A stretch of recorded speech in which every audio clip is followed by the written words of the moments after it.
Hello and welcome to the Haaretz Podcast. I'm Alison Kaplan-Summer in Tel Aviv. It seems impossible to talk about what has happened to Israel over the past 2 years of war, the internal changes in the country politically and socially, and the deterioration of its image in the world without talking about the media. Much as journalists don't like being the story themselves, it would be wrong of us to ignore the way in which the news around the war has been reported and the platforms that this news is consumed on and how much of an impact it has had. Dr. Ayala Panievsky is a researcher, journalist, and activist specializing in populism, media under attack, and democratic backsliding. She teaches at the City University of London. She believes that the way that the news has been reported and has not in Israel is crucially important and in some cases can mean the difference between life and death. Ayala is the co-author of a special report researched and written for the Molad think tank called Eyes Wide Shut, When the War on the Media Met the War in Gaza. Her book, The New Censorship, How the War on the Media is Taking Us Down, widens the conversation beyond Israel to the rest of the world. That book was published in the UK earlier this year, and it'll be published in the US in January. My conversation with Dr. Ayala Panievsky is coming up.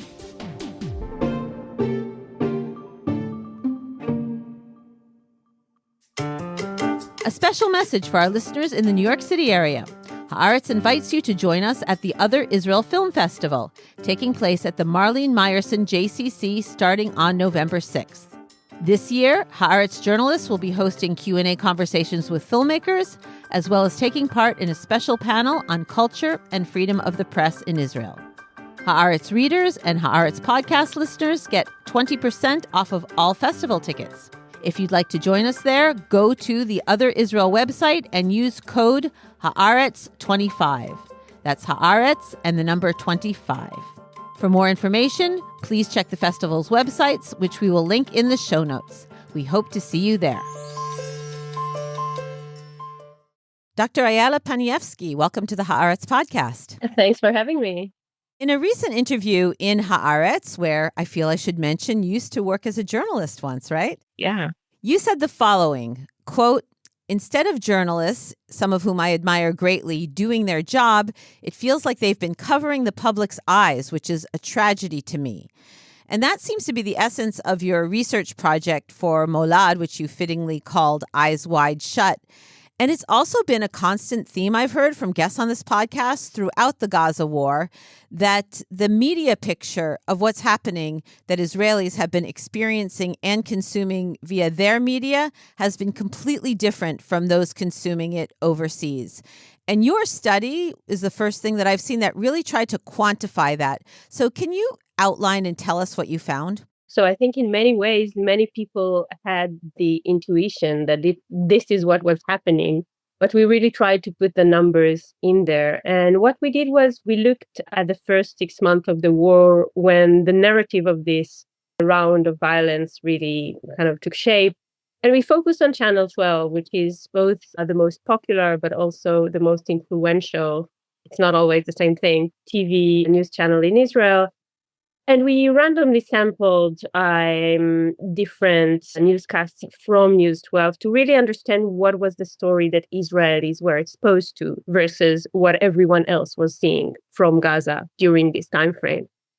And we found several things. The first was, of course, what you see from Gaza. So only 3% of the war coverage that we sampled mentioned the humanitarian catastrophe and human suffering in Gaza.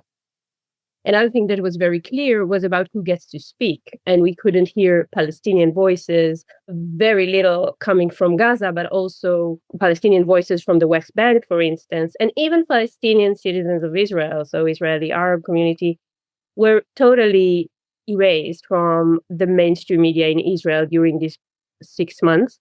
There were a few exceptions on other channels. You did have here and there a few Palestinian citizens of Israel who actually got to speak to Israeli people during this horrific war.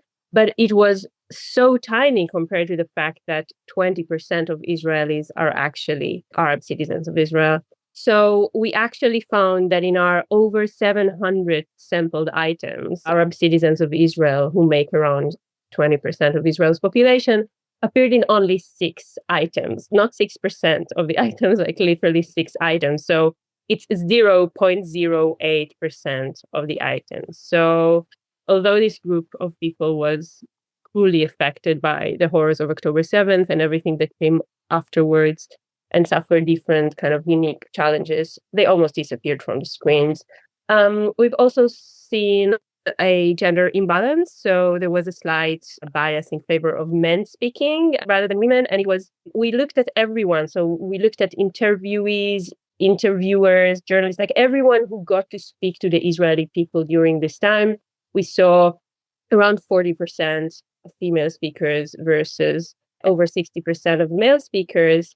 But also, and this is one that I actually didn't foresee, there was a huge gap between the exposure to coalition voices versus opposition voices. So we had 106 of our sampled items featuring official government representatives, while opposition figures appeared in only 10 items. So less than 10%, which is honestly shocking, specifically because this was a period of time when public opinion was very much negative about the coalition, and the opposition has consistently got more approval ratings and in opinion polls. So this shocking gap and this kind of ignoring opposition voices and certainly anti-war voices or proper left-wing voices was quite surprising, and is also linked to the fact that we've seen more security representatives, like people who represent either the military or the security establishment in Israel. They got to speak so much more than civil society voices. It's a shame you couldn't continue your study for the entire 2 years of the war. What I observed non-quantifiably was as the war wore on, you did see much more civil society as the Hostage Family Forum, became very prominent. Channel 12 became very hard on the Netanyahu government for not prioritizing the hostages. The reservists were getting a lot of time for their unhappiness with the Netanyahu government. But on the other hand, I don't think things improved, and maybe in terms of worsened in the lack of exposure of Palestinian voices, Arab voices, and focus on what was happening in Gaza and the humanitarian crisis. Yes, 100%. And I think to your point about the changes over time, and specifically about the criticism of Netanyahu, because many people tell me, well, I watch Channel 12, they criticize Netanyahu all the time. And it's true that there is criticism of Netanyahu's government, perhaps less so than deserved sometimes. But yes, there is definitely a lot of criticism of this government.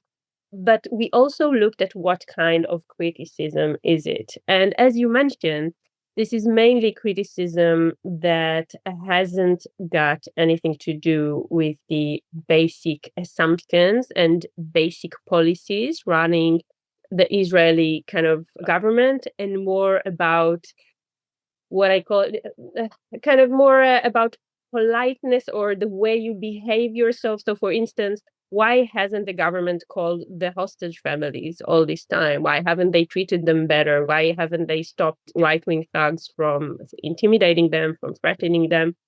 This sort of criticism you could hear. But actually, what we found was that, in a way, the Israeli media split into two big kind of camps, I would say, or big arenas. And one arena is where news outlets are straightforward, kind of unabashedly supporting the government in a very kind of propaganda mouthpiece way. So there is still very powerful mainstream media.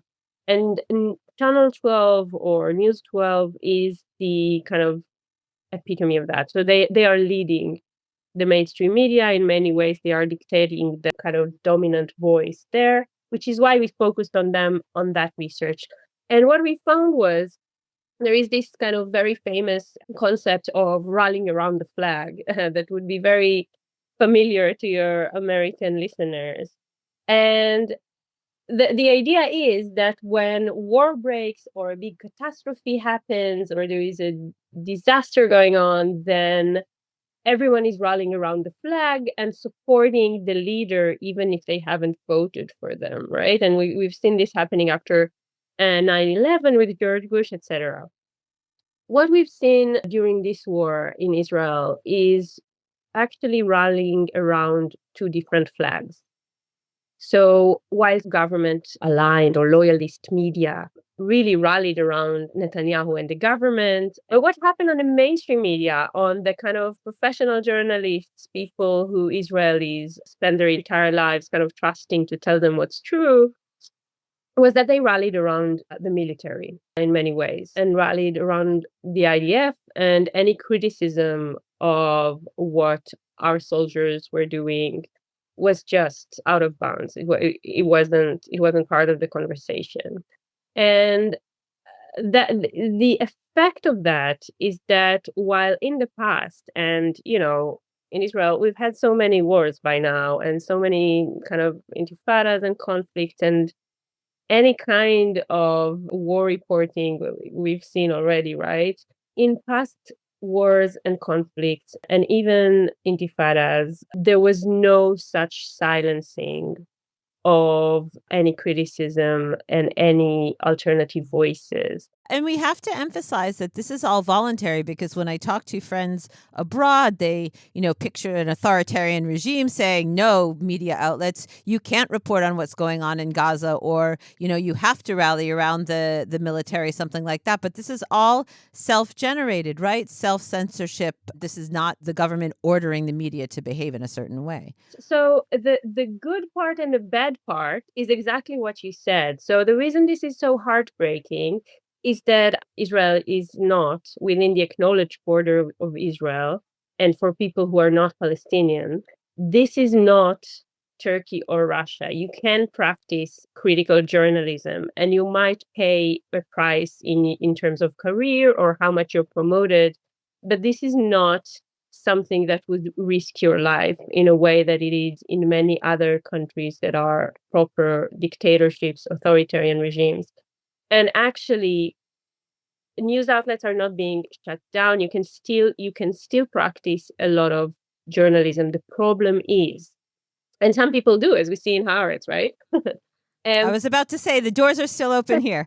Exactly. So Haaretz has been doing incredible work, but unfortunately, the more popular media that gets to everyone, not just the beautiful, wonderful Haaretz subscribers, but everyone, is very different. And the way that I understand this shift, because it wasn't like that in the past, is that this war began after over a decade of a very aggressive attack on the media in Israel. Netanyahu and his government and his allies and many other organizations on the far right, and different initiatives have done everything they can to make journalists' lives extremely difficult and to create a very uneven playing field where you know that certain topics and certain interviewees and certain statements will cause you a lot of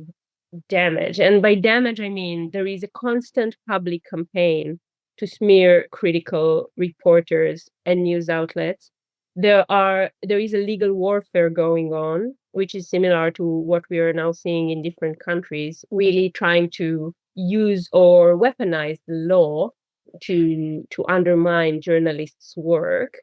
We've seen threats to the funding of journalism. So we see it in very different ways, but whatever your business model for journalism is, if you're being too independent or too critical, the government is coming after you. So we are seeing now the attempts to shut down the public broadcaster Kan, or at least to force it to align with the government's agenda. We've seen attempts to undermine the funding for commercial news outlets. And all these layers, all these levels of war that Netanyahu's camp declared on the media started a decade ago. And when the war in Gaza broke, the mainstream media was already very much undermined, intimidated, exhausted. And the way that the media is coping with this type of attack has been far from ideal, unfortunately. And we are seeing the implications now. Ayala, as you know, we in the media don't really like to focus ourselves or be the story ourselves. But there was a video that went viral, which was difficult for those of us working at the English language side of Haaretz to ignore. Amit Segel, a leading Israeli journalist and pundit on Channel 12, which was the center of your study, known to be very close to Prime Minister Benjamin Netanyahu. People joke that he's Netanyahu's microphone. He said this while speaking in the United States. And since there are almost no independent journalists in Gaza, so the number one source for negative information, negative perception about Israel is Haaretz.com. And I see Haaretz.com as the number one threat on Israel's position in the world. Why? And it's a failure, and it's an Israeli failure. Why? Because once Haaretz.com, which is even worse than Haaretz.co.il, provides information that justify the assumption according to which Israel is to be blamed for each and every bad thing that happens. And the settler violence. Now, while it's very flattering to have all of that attention and be presumed to have so much influence, assuming that Segel's representing more than just himself, when everyone in his circles has so much criticism for how the foreign media covers Israel and the Palestinians and the Gaza war, why do you think he's singling out the English language outlet of a subscription-based Israeli website with far, far less reach numerically than, say, the BBC or the CNN as the greatest threat to Israel's standing in the world?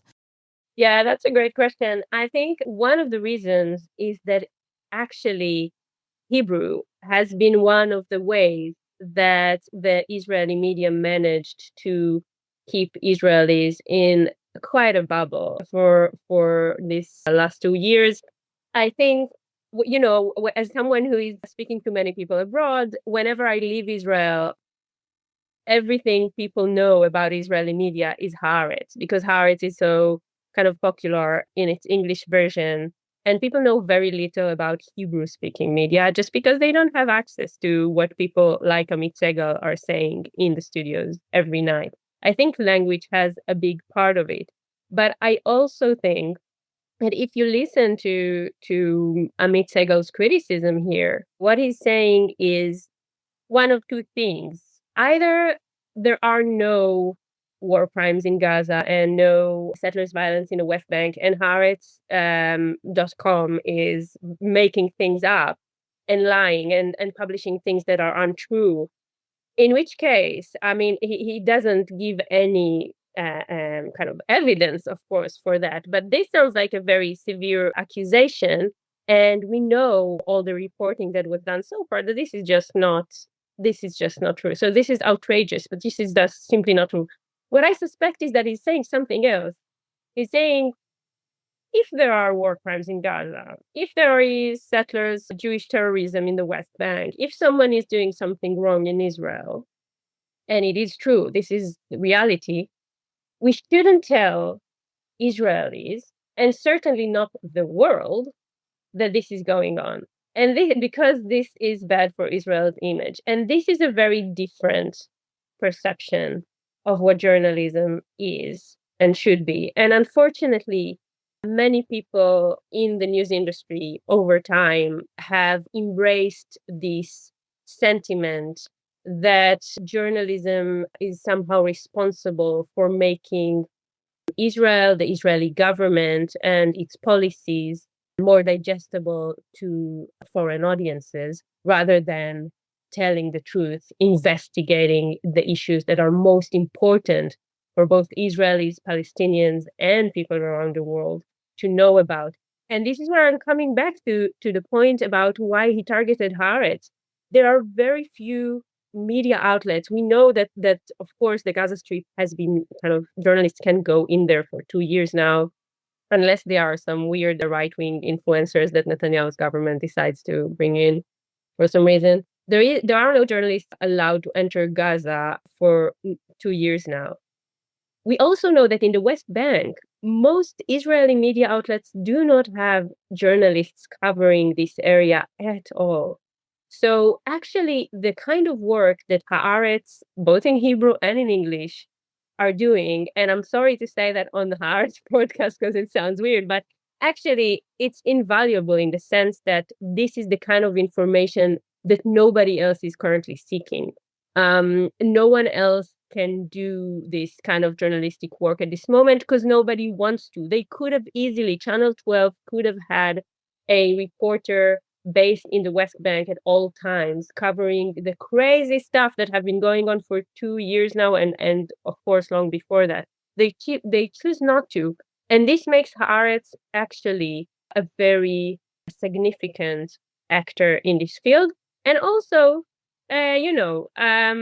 just to be clear about this, anyone who criticizes whatever the Israeli government is doing is getting their flack. It's not like right-wing journalists or, other media outlets are not getting bashed that way. But I think that specifically the kind of work that Haaretz is doing is embarrassing for journalists who are not using the freedoms that they still have to practice proper journalism. And I think this is why I said it's the good part and the bad part, that what we are talking about is more self-censorship than actual kind of old school censorship. Because the bad news is, yes, they're doing it to themselves. Many journalists and news outlets in Israel could have and should have been and can still be and become much more brave about the way they counter the war on the media in Israel. That's one side of it. The other side is that there are still enough liberties to do that. They could do it if they wanted, and if they kind of thought about it more strategically rather than kind of trying to keep their heads down and survive until the next elections. There is an infrastructure that allows for proper journalism to take place. And I think both Israeli audiences, Palestinian audiences, and international audiences deserve it. Nobody encouraged you or paid you to say that on the Haaretz podcast. Let me just emphasize that. Stepping to the topic of your fascinating book for a moment and the wider problems in journalism today that, we're all facing across the world. For me, as a journalist, the challenge I've seen, evolving over the years is coping with what you describe in your book as, quote, the populist right has found a way to exercise a more effective and socially acceptable type of silencing and manipulation. Instead of banning stories, they spread flows of disinformation, which take hours and days to debunk. Instead of silencing, they shout louder. Instead of blue penciling, they employ fake users, bots, and outrageous smear campaigns to dominate the conversation. So I've been in journalism for more than 30 years, and for me, that's the biggest change. I used to feel like my job was to bring people new information, more information, but increasingly it feels like everyone is buried under such a pile of information. It's up to us to try to help people sort it out, decide what's true, what to pay attention to in the age of AI, what's even real anymore. So I'd like you to talk about that. And also, is it really so limited to one side? Is only the populist right doing this? Because there are those who would argue that the left, or say the pro-Palestinian side in the Gaza conflict, also uses these tactics.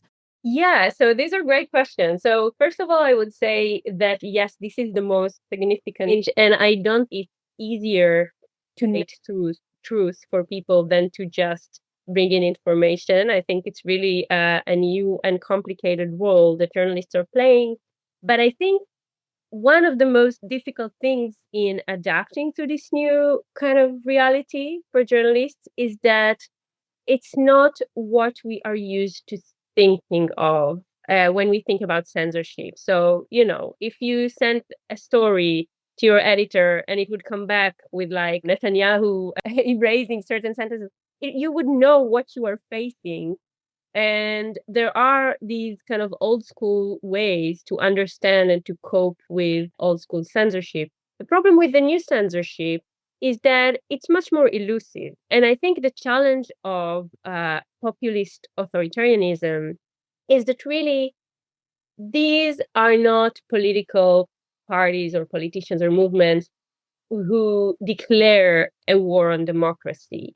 They actually speak on behalf of democracy. And everything they are doing to undermine journalism and its role in society, they do in the name of journalism and democracy. And this is something very, very confusing and difficult to tackle. When people are saying, yeah, we have to shut down the public broadcaster because we need diversity and plurality, or masking all these loyalty regimes that are very clearly loyalty regimes. This is the idea of people like Netanyahu and Trump and Nigel Farage here in the UK and others. The idea is whoever is with me, I'm going to give them everything I can. Whoever says something wrong, and I don't care if they are from the right or from the left, they are going to be punished for it, right? It's a loyalty regime. It's very clear their interactions over time. People familiar with President Trump can really relate to all of this, I think. Yeah, exactly. And it's disguising your authoritarianism as democracy is very, very confusing, and it took journalists many years to wrap their heads around it, if at all. So this is one thing that happened. There is a political movement here, right? This populist, and I will get to the right-wing question in a sec, but there is a political movement here, and there is the technological affordances, like what you can do, and the way that the current online jungle, basically, and anarchy really fits very nicely with populist leaders who want to manipulate public opinion. We know very little. We have very little mechanisms of accountability over what's happening online. We've seen Elon Musk his platform advancing, for instance, the AfD party before the elections in Germany, the far-right party in Germany, was really advanced on X in ways that clearly there was some strategy behind it, but nobody knows because we have no transparency as of how these big tech platforms decide to show us what they show us, right? There is no, and this is perfect for people who are trying to use fake users and online campaigns, either to smear and bash journalists or just spread tons of misinformation and disinformation. So we found ourselves in this technological environment that is really so comfortable for populist leaders. Now, do they have to come from the right? 100% no. I mean, we had in over history, there were waves of left-wing populism as well, mainly in Latin America, but also there are some mixed kind of examples in different countries in Europe of left-wing or even left-wing and right-wing populism in the same party. Sometimes, if we think about the Five Stars Party in Italy. But the question is not which direction it comes from. It's true that the current wave of populism comes mainly from the right, but it wasn't always like that. And essentially, what populism is about is seeing society as divided to two homogeneous groups, and two homogeneous groups only. Like, you can either be the people or the enemy of the people. We are not various individuals and groups with different interests and things we care about and priorities. No, it's the people and the enemies of the people. And this is the staple of populism, and it can come from the right and from the left, but currently it comes mainly from the right. Ayala, we've come to the end of our time, but I want to close with asking you, given that books that lay out the problems with the media are a dime a dozen, what sets yours apart is that you articulate a bit of a vision of what journalists and citizens could actually do to turn the tide.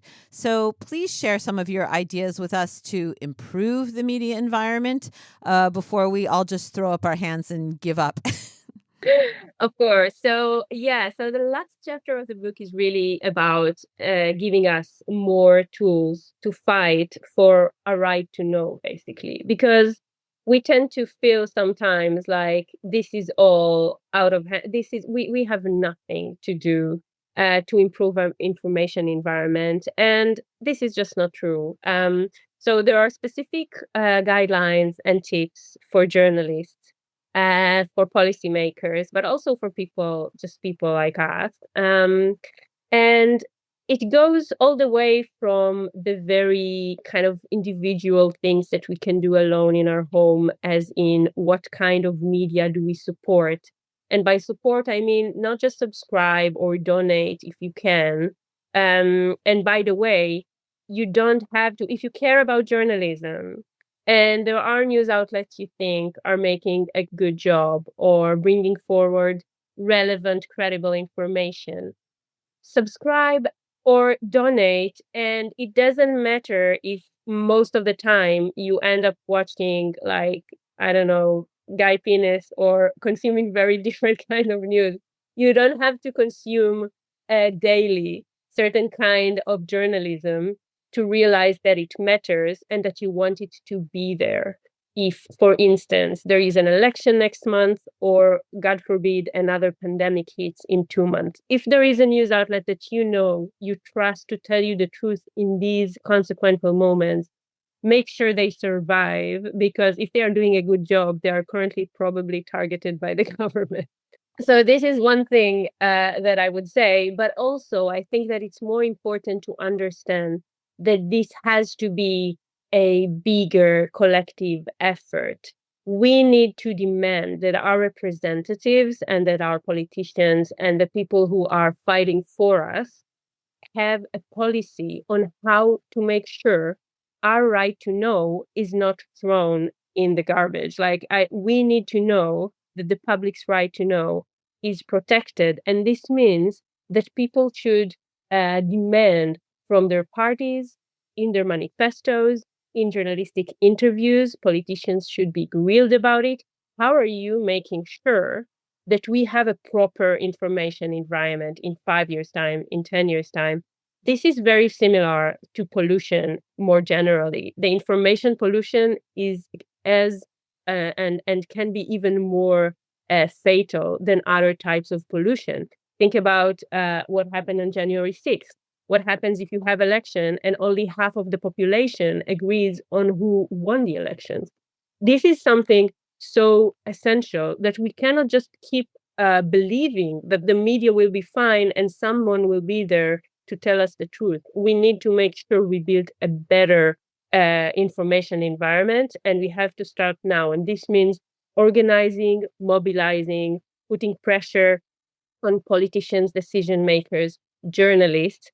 And going back to something you said earlier in passing about how the media doesn't like journalists don't like making themselves the story. And I totally get it. And you're definitely not the story. The thing is, the attack on journalism is not about you. It's about us. And therefore, it is the story. And it's an important story. And I feel like Israel is a great example for a country where the government has gone to war with the media a decade ago. And the media was very hesitant to even cover it. And you can see very clearly how when Netanyahu's government declared war on the courts, for instance, and the judges and the judicial system with the judicial overhaul, there were wide protests. Israelis marched on the streets every week for years. And this here hasn't happened with the media overhaul, although it took place just as much. And some of the media has already been hijacked in this way. So I think the fact that journalists are uncomfortable covering issues that have to do with the media is part of the problem, and that part of the way to correct this would be to understand that these attacks on the media are really not about you guys.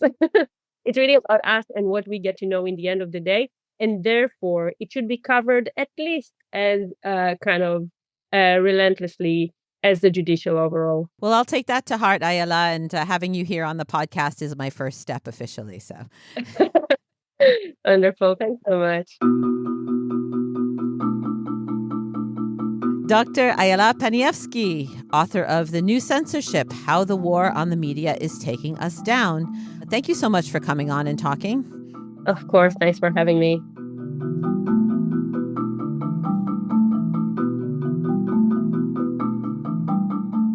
And that's it for this episode of the Haaretz Podcast. Thanks to my guest, Dr. Ayala Panievsky, to producer Dan Brumer, and editor Nara Malkin. If you'd like to continue to listen to the podcast and make sure you never miss an episode, please subscribe to us on Apple, Spotify, or wherever you get your podcasts. And if you're so inclined, leave us a 5-star rating, and that way more people can find us. And to keep up with all of the latest news on Israel, the Middle East, and the Jewish world, don't forget to subscribe to and follow Haaretz.com. I'm Alison Kaplan-Summer, and until next time, shalom from Tel Aviv.